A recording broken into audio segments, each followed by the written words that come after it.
AITA for refusing to help my neighbor fix his fence because he never says hello even though he called me selfish for it? I've lived in this weird little cul-de-sac for 3 years now, tucked away in a sleepy suburb where the houses are identical beige boxes and the only excitement is when someone's Amazon package gets nabbed by a porch pirate. It's not exactly a tight-knit community. Most folks keep to themselves, nodding politely if you pass them on the sidewalk. I'm fine with that. I'm not here to make lifelong pals. I just want to grill my burgers in peace and binge true crime podcasts without anyone bothering me. But then there's Carl. Oh, Carl. My next-door neighbor who's somehow turned ignoring me into an Olympic sport. I'm not exaggerating. Carl's got this whole silent treatment thing down to an art. I'm a 32-year-old graphic designer, work-from-home type, so I'm outside a decent amount, watering my sad little tomato plants, grabbing the mail, or just pacing the driveway when my Wi-Fi craps out mid-Zoom call. Every time I see Carl, I toss out a hey morning, or a nice day, huh? Nothing pushy, just basic human stuff. And every time he acts like I'm a ghost. No nod, no grunt, not even a flicker of eye contact.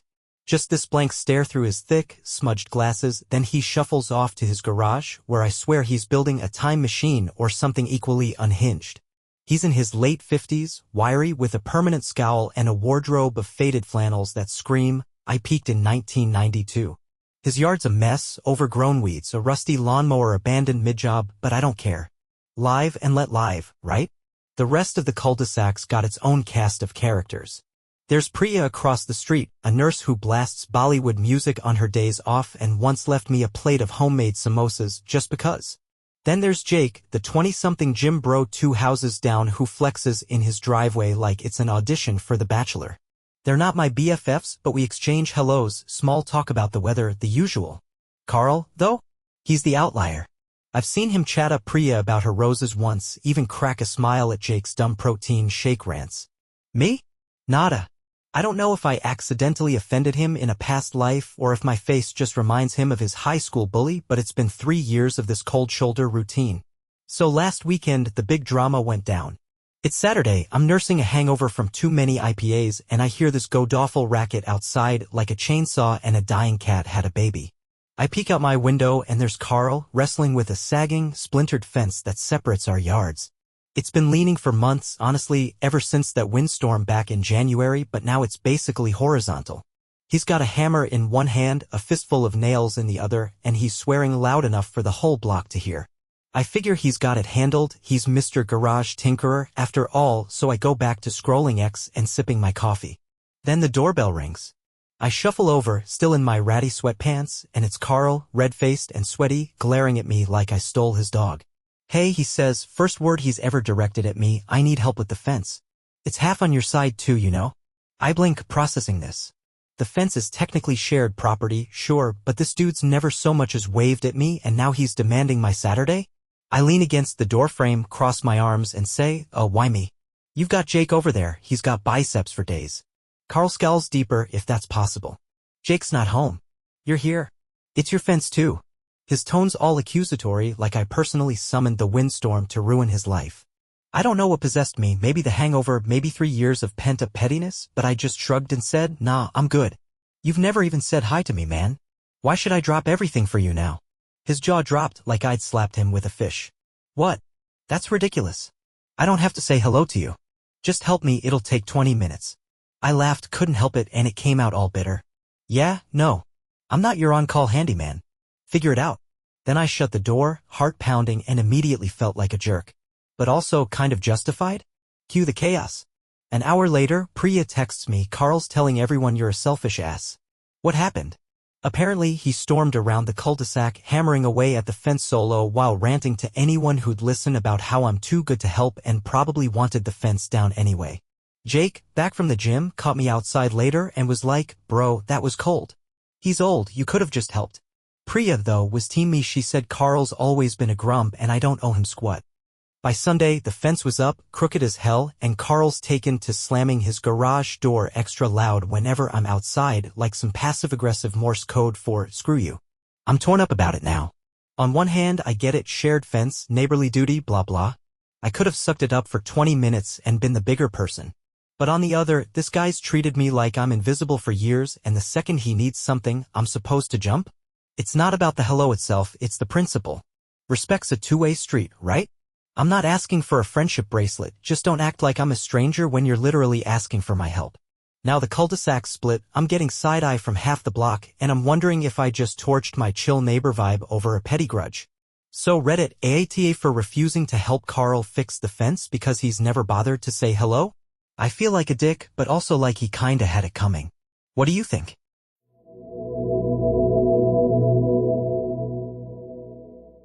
AITA for painting my room a bright color even though my roommate begged me not to, and now he's saying I don't respect him?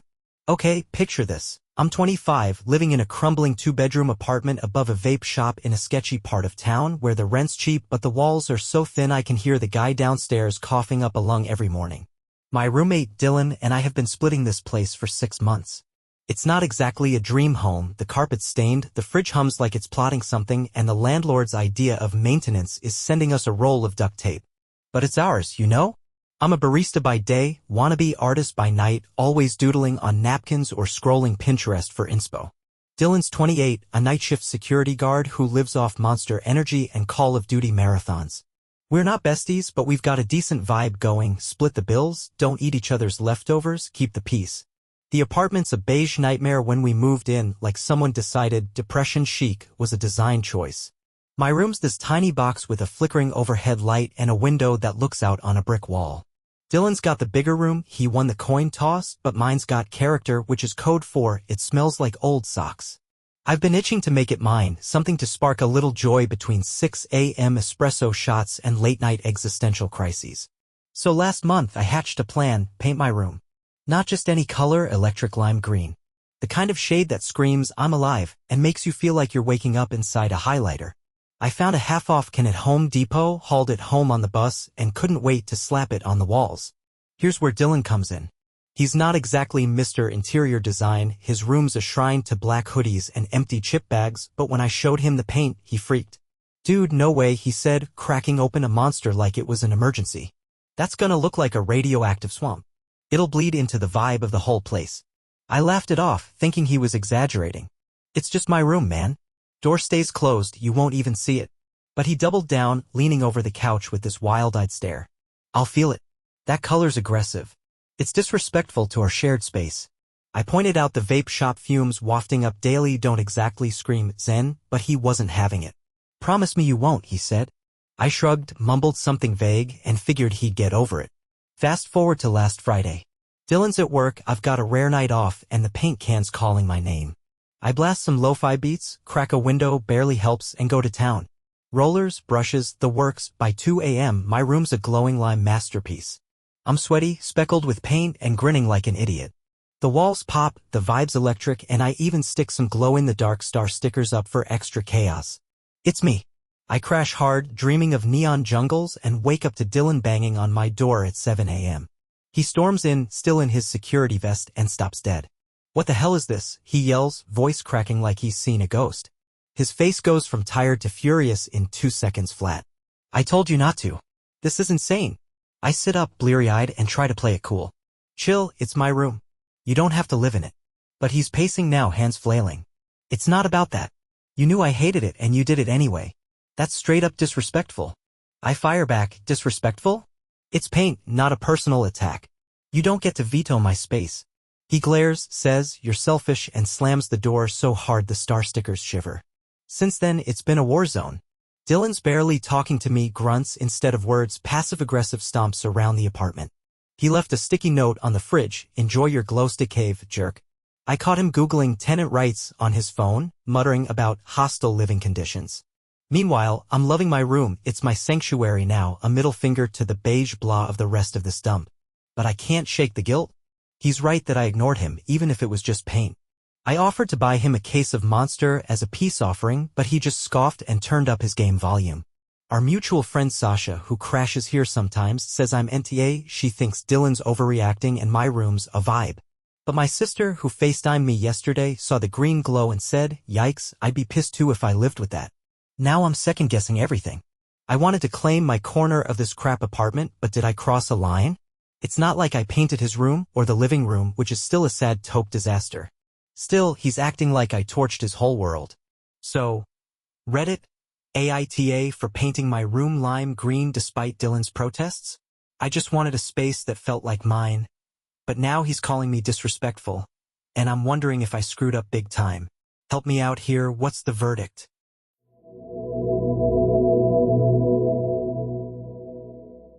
AITA for tossing an old rug my ex-roommate forgot about without asking her, and now she's demanding I pay her for it? So here's the deal, I'm 29, a freelance photographer who's been crashing in this funky loft downtown for the past 2 years. It's one of those industrial chic spots with exposed brick, creaky floors, and a fire escape I've turned into a makeshift herb garden. Think basil and rosemary fighting for survival next to a rusty railing. I moved in with my ex-roommate, Tara, who's 27 and a self-proclaimed vintage queen. She's the type who'd spend her last $20 on a chipped teacup from a thrift store because it's got soul. We split the rent, kept the peace, and honestly, it was a solid setup until she bailed 6 months ago for a job in another state. Left me with a half-empty loft, a stack of her random junk, and a promise she'd come back for it eventually. The loft's got character, sure, but it's also a magnet for chaos. There's Leo, the barista downstairs who blasts punk rock at 3 a.m. and Mrs. Ortiz next door, who's always leaving me tamales with passive-aggressive notes about my messy plants. I'm not a neat freak, but I like my space-functional tripods and camera gear need room to breathe, you know? Tara, though? She was a hoarder light. Left behind a wobbly lamp, a box of scratched vinyls, and this godawful rug that's been haunting me since she split. It was this shaggy, mustard-yellow monstrosity, stained with who knows what, shedding fuzz like a sick cat. She'd found it at a flea market, swore it was mid-century magic, but it smelled like damp basement and regret. I shoved it in a corner by the fire escape and tried to forget it existed. Fast forward to last week. I'm deep in a Netflix binge, some true crime doc about a guy who hid bodies in his walls, when I trip over the rug for the millionth time. It's migrated into the living room, shedding yellow tufts all over my socks. I snap. 6 months of dust, 0 word from Tara about picking it up, and I'm done. I roll it up, drag it to the dumpster out back, and chuck it in with a satisfying thud. The loft feels lighter instantly, like I've exorcised a ghost. I even light a sage stick, thanks, Mrs. Ortiz, and text my buddy Sam a pic of the empty corner with a good riddance caption. He replies, bro, that thing was cursed. NTA. Q Monday. I'm editing photos, sipping coffee when my phone buzzes. It's Tara, out of nowhere, on FaceTime. She's got this wild-eyed look, hair in a messy bun, and launches right in, did you throw out my rug? I freeze mid-sip. Yeah? It's been here forever, you never came for it. Her face goes beet red. That was a vintage find. Worth at least $200. You had no right. I laugh, can't help it, because $200 for that moldy disaster? Tara, it was trash. You abandoned it. She's not having it. Abandoned? I told you I'd get my stuff later. You owe me compensation, Venmo me $150 now. I tell her she's nuts, hang up and mute her texts as they roll in. Selfish jerk, you're a thief, I can't believe you do this. The fallout's a mess. Tara's been ranting on Instagram stories, vague posts about disrespectful ex-friends with sad face emojis. Mutual friends are picking sides. Sam still team me, says she's dramatic and I did the loft a favor. But our old college pal, Jen, DM'd me like, dude, you should have asked. It was hers. I checked X to see if anyone's weighed in, someone posted a roommate horror stories thread and I'm tempted to spill there. The rug's gone, but now I've got this nagging pit in my stomach. I didn't steal it, right? She left it for half a year, no heads up, no plan. But maybe I should have shot her a text first, even if it was just to say, yo, your rug's toast, cool if I ditch it? I'm stuck replaying it. The loft's mine now, fully mine, and I love the clean slate, replaced the rug corner with a cheap IKEA shelf for my lenses. But Tara's fury's got me second-guessing. Was it her property, technically? Should I have waited longer? I'm not Venmo-ing her $150 for a biohazard, but I'm wondering if I'm the bad guy here. She's out there calling me a thief and I just wanted my space back. So Reddit AITA for throwing out Tara's old rug without asking her? I thought I was in the clear after 6 months, but now she's demanding cash, and I'm wondering if I screwed up. What's the call?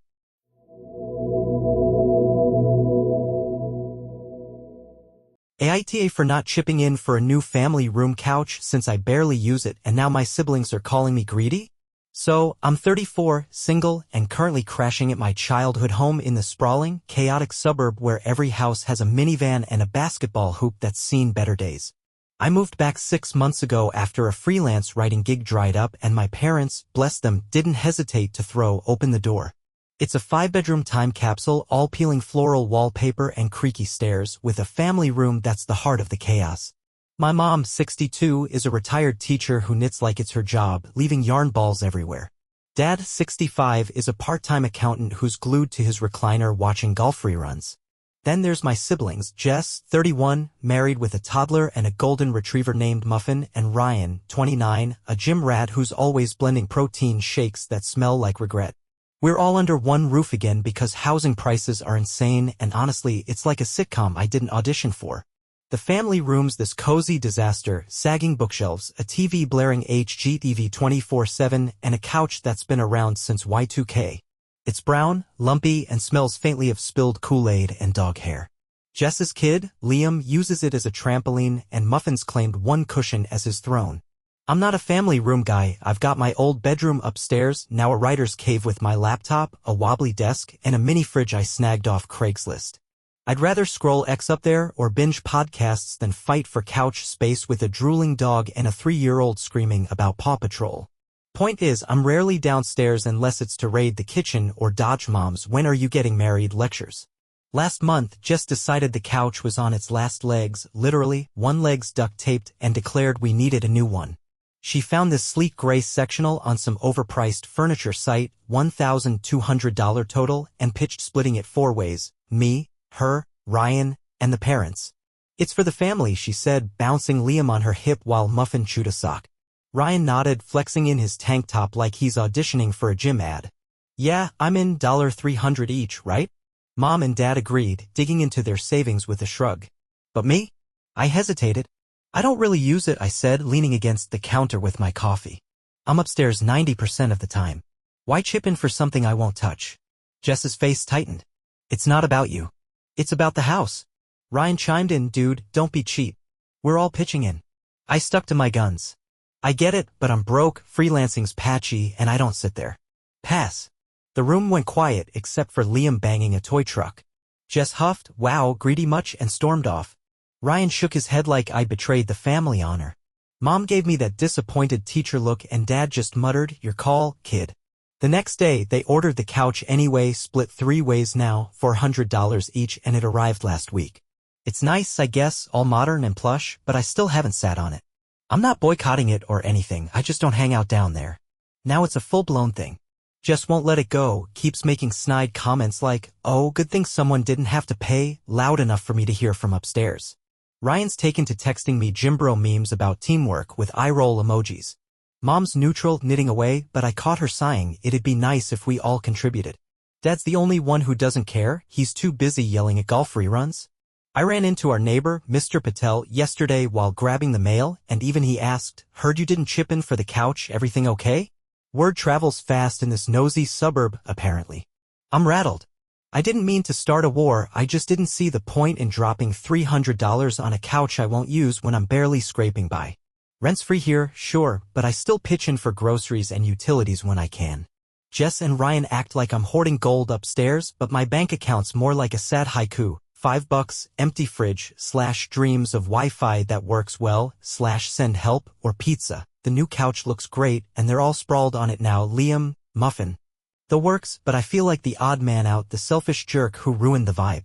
So Reddit AITA for not chipping in for the family room couch because I rarely sit there? I thought I was being practical, but now I'm the greedy black sheep, and I'm wondering if I should have just paid up to keep the peace. What's the ruling here?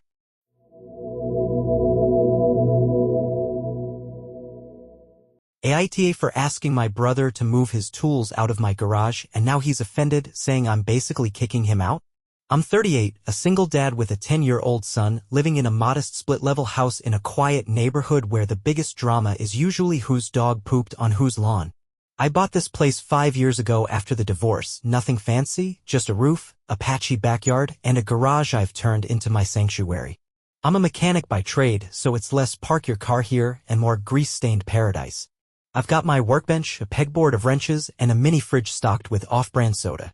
It's where I tinker on side projects, fixing neighbors' lawnmowers or rebuilding a junkyard carburetor while my kid, Ethan, plays Fortnite upstairs or kicks a soccer ball out back. It's my zen, you know? My brother, Mike, is 35, a carpenter with a scruffy beard and a laugh that echoes 3 houses down. He's the family charmer, always got a story about some bar fight or a client who paid him in venison jerky. He's been crashing at my place off and on since his last breakup a year ago. Not full-time, just weekends or when he's between jobs. I don't mind, he's good with Ethan, teaching him how to whittle sticks into wonky little swords, and he'll grill burgers like it's an Olympic event. But here's the rub, Mike's turned my garage into his personal tool shed. Saws, drills, a janky table saw he swears is vintage, it's all piled up in there, crowding my space. I trip over his extension cords daily, and last week, I knocked over a box of nails that scattered like confetti. Ethan stepped on one barefoot, cue tears, and a Band-Aid mission. I let it slide for months because, well, he's my brother. He'd show up with a 6-pack, we'd shoot the breeze, and I'd ignore the chaos. But it's gotten old. I can't find my torque wrench half the time, and my latest project, a beat-up Vespa I'm restoring for a buddy, is stalled because there's no room to work. So last Sunday I snapped. Mike was sprawled on my couch, scrolling TikTok, when I walked in, grease on my hands, and said, "Hey, man, I need you to move your tools out of the garage. It's a mess and I can't function in there." He looked up, eyebrows raised, and laughed. "What, you evicting me now?" I kept it chill. "Nah, just the tools. Take em to your place or wherever. I need my space back." His grin faded fast. "Seriously? I'm not hurting anything. You're kicking me out over some saws."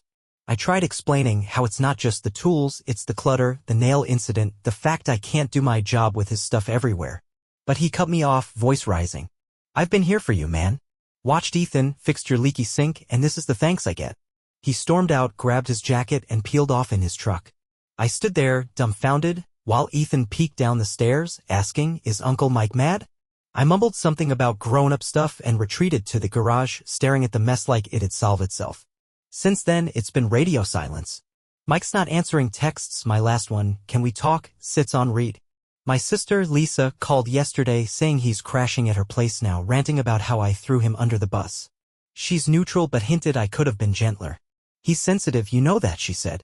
Mom weighed in too, via a guilt-tripped voicemail, "Family helps family, Han. Don't push him away." Ethan keeps asking when Mike's coming back, and I feel like the jerk who broke up the band. The garage is still a disaster. I haven't touched his stuff yet, half hoping he'll cool off and grab it himself.